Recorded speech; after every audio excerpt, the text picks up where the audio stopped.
ब्रह्मांड के तीर्थ आके बस जाते हैं।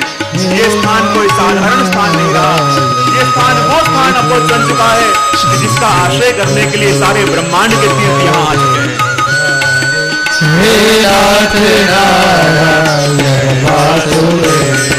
श्री कृष्ण गोविंद हरे मुरारी, श्री कृष्ण गोविंद हरे मुरारी, हे नाथ नारायण वासुदेव। और जहाँ भागवत का ऐसा महत्व सुना, प्रश्न हुआ सौनक जी को कि जहाँ मुक्ति देने वाले इतने इतने साधन हैं, तो भागवत की महत्ता इतनी क्यों बढ़ गई कि उसके आगे सभी शास्त्र गौण हो गए। तब सूर्य जी कहते, सुनो, जब भगवान इस लोक को छोड़ के स्वधाम पधारने वाले थे, उद्धव जी ने हाथ जोड़ के प्रभु से विनती करी, हे प्रभु, आप यदि हमको छोड़ के स्वधाम पधार गए तो हम किसका आश्रय करेंगे? ये कलयुग के जीव किसके सहारे रहेंगे? प्रभु, आपके बगैर कैसे रह पाएंगे? और जहाँ उद्धव जी के ऐसे वचन सुने, प्रभु के हृदय में करुणा का सागर उमटा। जाने को तैयार हुए प्रभु स्वधाम जाना छोड़ के इस भागवत रूपी समुद्र के अंदर समा गए। तो भागवत कोई साधारण ग्रंथ नहीं, ये तो श्री बाबा का साक्षात वांग्मय स्वरूप है। आइए इसका पाठ करें। हरे मुरारे, हे नाथ नारायण वासुदेवा, श्री कृष्ण गोविंद हरे मुरारे, श्री कृष्ण गोविंद हरे मुरारे, हे नाथ नारायण वासुदेवा, श्री कृष्ण गोविंद हरे मुरारी, हे नाथ नारायण। जब भागवत की कथा का प्रारंभ हुआ, वहां एक आश्चर्य हुआ। बोले, क्या आश्चर्य हुआ? तो कहते हैं, हरे मुरारी, हे नाथ नारायण वासुदेवा।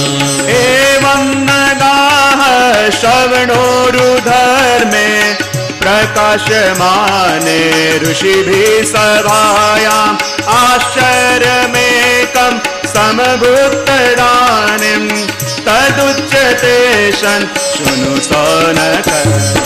श्री कृष्ण गोविंद हरे मुरारी, श्री कृष्ण गोविंद हरे मुरारी, आश्चर्य हुआ। नाथ नारायण वासुदेवा।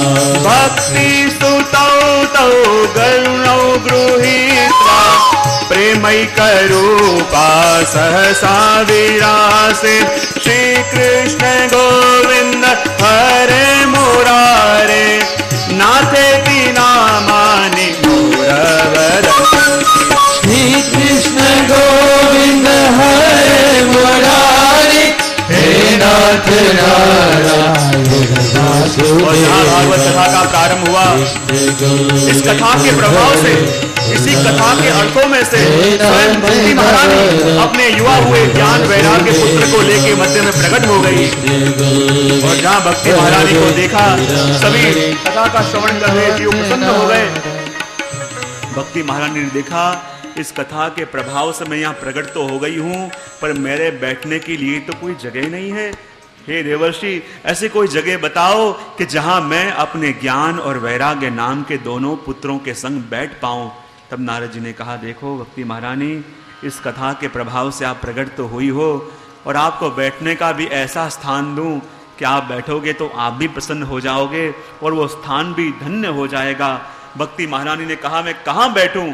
तब देवर्षि ने कहा, कृपानाथ, कृपा करके इस कथा का श्रवण कर रहे प्रत्येक के हृदय में आप विराजमान हो जाओ। और जहाँ भक्ति महारानी सभी के हृदय में बैठ गए, ऐसा सागर उपड़ा आनंद का कि सभी लोग मस्त हो गए और मस्त होकर प्रभु का कीर्तन करने लगे।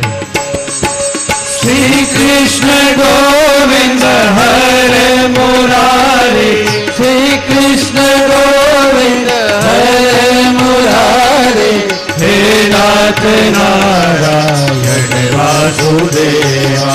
श्री कृष्ण गोविंद हरे मुरारी, हे नाथ नारायण वासुदेवा।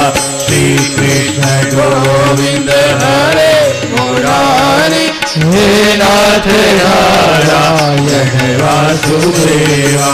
और जहां आनंद का सागर उमड़ा, सभी के हृदय में ऐसे भाव की गंगा बहने लगी कि उनके भाव से खिंच के स्वयं प्रभु, स्वयं ठाकुर जी अपना लोक छोड़ के कथा का श्रवण कर रहे सभी के मध्य में प्रकट हो गए।